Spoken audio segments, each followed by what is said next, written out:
A strait just 33 kilometers wide is currently deciding the price of oil for the entire planet.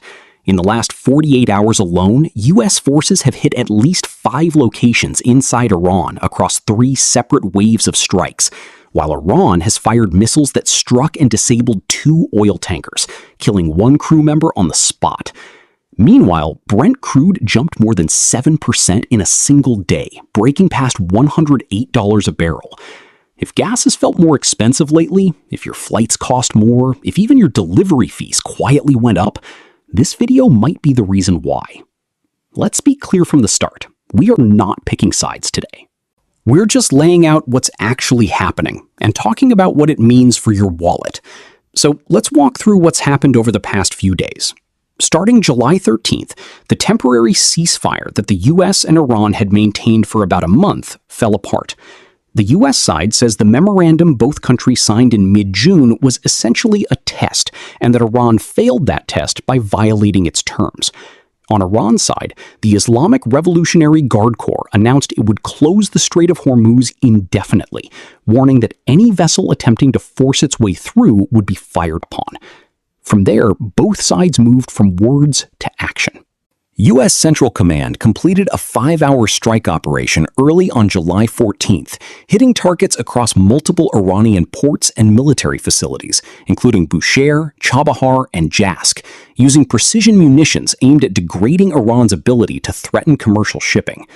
Around the same time, the UAE confirmed that 2 of its oil tankers were hit by Iranian cruise missiles in Omani territorial waters, causing casualties, including an Indian crew member killed and several others injured.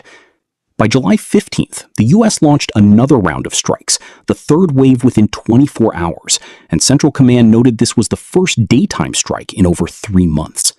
Iran responded the same day by firing missiles and drones at Jordan, Bahrain, and Kuwait, though air defense systems in those countries largely intercepted the attacks.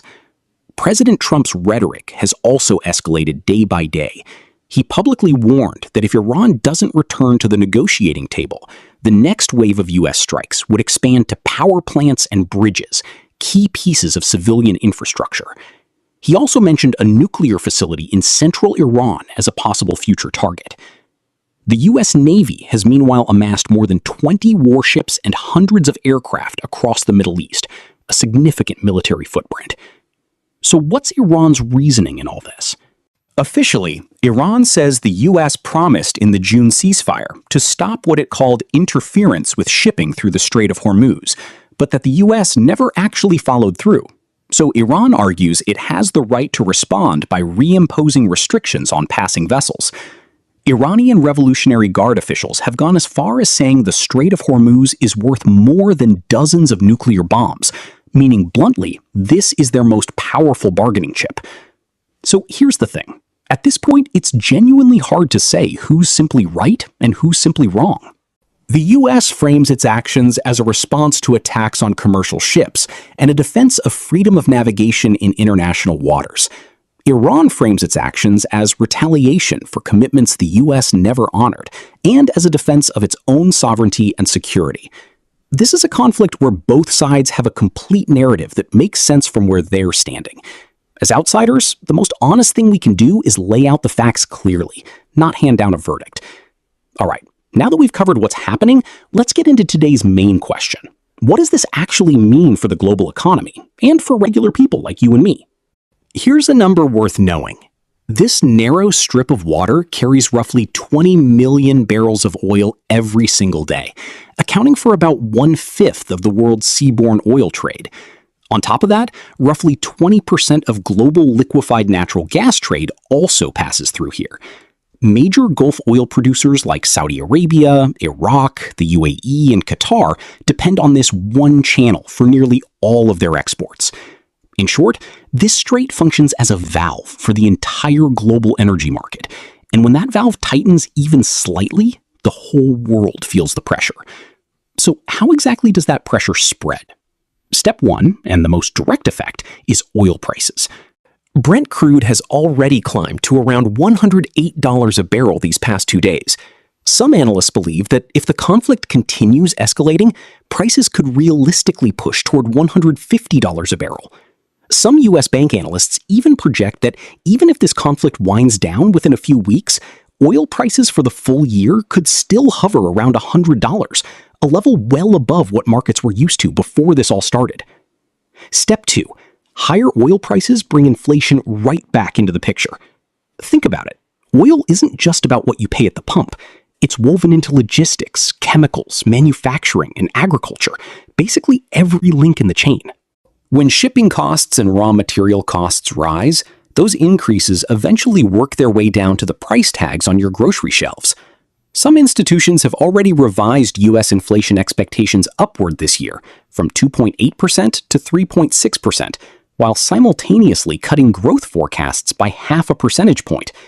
The United Nations Conference on Trade and Development has also warned that if the conflict doesn't escalate further, global merchandise trade growth this year could still be cut roughly in half, from around 4.7% last year down to somewhere between 1.5% and 2.5%, with global economic growth potentially slipping from 2.9% to 2.6%. These numbers might sound abstract, but translated into plain terms, it means doing business anywhere in the world just got a little bit harder for everyone. Step 3, and this is really worth pointing out, the impact is not distributed evenly across countries. Take Japan, for example. Over 90% of its crude oil imports come from the Middle East, so a prolonged blockage of the strait could deal what's been described as a potentially devastating blow to Japan's economy, with GDP possibly shrinking by as much as 3%. South Korea and India are similarly heavily dependent on this route, and their manufacturing and transportation sectors would bear the brunt first. The US, on the other hand, is in a very different position. Thanks to the shale oil boom of recent years, America has largely achieved crude oil self-sufficiency and has become one of the world's largest exporters of liquefied natural gas. That's a big part of why the direct economic hit to the US mainland from a blocked strait would be comparatively smaller. It's also why Trump has publicly said that the US barely needs this strait to import oil, and that countries relying on this route need to figure out how to secure it themselves. Now let's look at financial markets, because they've also been on a roller coaster these past few days. Stock markets across Europe and the US have broadly declined, and capital has started flowing into safe haven assets, with gold once again becoming a popular refuge in the short term. Some analysts break this impact down into 3 transmission channels. First, risk premiums get repriced, and capital exits riskier assets. Second, energy costs directly squeeze corporate profit margins. Third, higher oil prices constrain how much room central banks have to cut interest rates, tying the hands of monetary policy. In plain terms, this isn't just a question of whether oil is expensive. It's a question of whether the entire rhythm of the global economy is about to get thrown off course because of one narrow strait. So where does this go from here? Honestly, nobody can give a definitive answer, and that uncertainty itself is what's making markets nervous right now.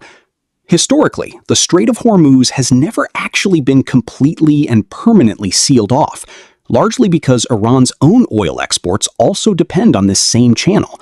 Fully blocking it would essentially mean cutting off its own source of revenue. But the current situation is more tense than any previous standoff. Both sides have already exchanged real strikes across multiple rounds. Ships have actually been hit and disabled. People have actually died. This has gone well past the stage of tough talk. Based on what's publicly known right now, there are essentially 2 paths forward.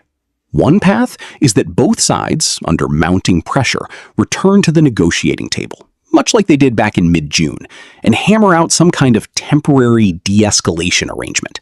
If that happens, oil prices and global market sentiment would likely ease up as well. The other path is further escalation. And if civilian infrastructure like power plants and bridges get pulled into the strikes, the fallout would no longer be limited to shipping and oil prices. It could evolve into a much larger regional crisis, one that ripples far beyond the Middle East and into global supply chains more broadly. I know a lot of people's first reaction to news like this is, why does this matter to me? I don't trade oil futures. But think about it for a second.